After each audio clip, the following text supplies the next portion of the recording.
বন্ধুরা, দেখতে পাচ্ছি এটা রিয়েলমি 3 সেট আছে। তো এই সেটটা আমার কাছে এসছে অটো রিস্টার্ট প্রবলেম নিয়ে।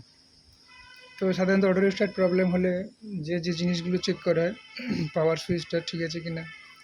তো সেটা আমি ওপেন করলাম, দেখলাম পাওয়ার সুইচটা ঠিকই আছে।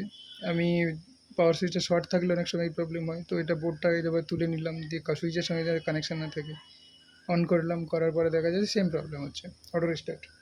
আবার সেই সেম রিস্টার্ট হচ্ছে। তো আর একটা কারণে কিন্তু অটো রিস্টার্ট হয়, সেটা হচ্ছে ব্যাটারির জন্য। চালু করার পরে এই যে ব্যাটারি, এখানে ব্যাটারিটা তোমরা দেখতে পাচ্ছ অলরেডি আমি সেটা রেডি করেছি আপাতত। তো তার কেন কীভাবে করেছি সেটা আমি বলছি। তো এই সেটটা এখানে যে ব্যাটারির জন্য অটো রিস্টার্ট হয়, এখানে ব্যাটারির মধ্যে একটা সার্কিট আছে থার্মিস্টার, এই জায়গায় সেটা কিন্তু শর্ট করে দিয়েছি, আমি সেটা করে দিয়েছি, তারপরেও কিন্তু হচ্ছে না। তো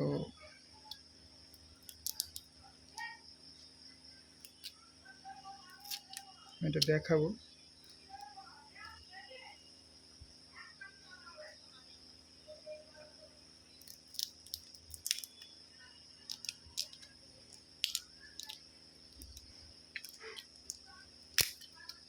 দেখতে পাচ্ছ বন্ধুরা,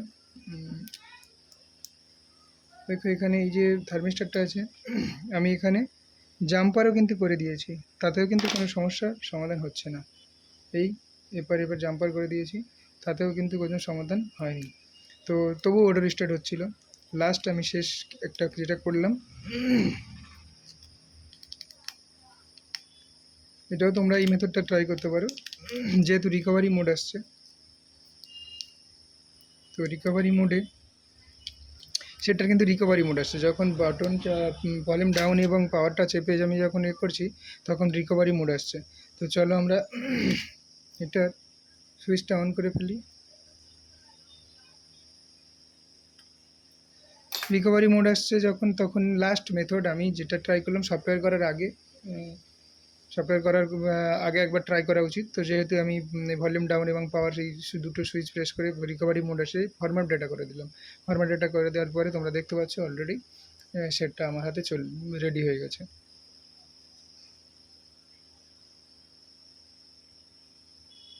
এই মেথডটা তোমরা ট্রাই করতে পারো। সুইচের প্রবলেম হতে পারে, ব্যাটারির প্রবলেম হতে পারে।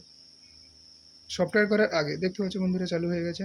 তো এবার কিন্তু এখানে একটা এফআরপি লক চলে এসছে। তো এফআরপি লক সেটা কীভাবে খুলবো সেটা নেক্সট ভিডিওতে আমি দেখাবো। তো বন্ধুরা, এই ভিডিওটাই ছিল। যদি ভালো লেগে থাকে তাহলে অবশ্যই লাইক করো, আর চ্যানেলটাতে নতুন হয়ে এলে অবশ্যই সাবস্ক্রাইব করো। ভিডিওটা দেখার জন্য শেষ পর্যন্ত অনেক অনেক ধন্যবাদ।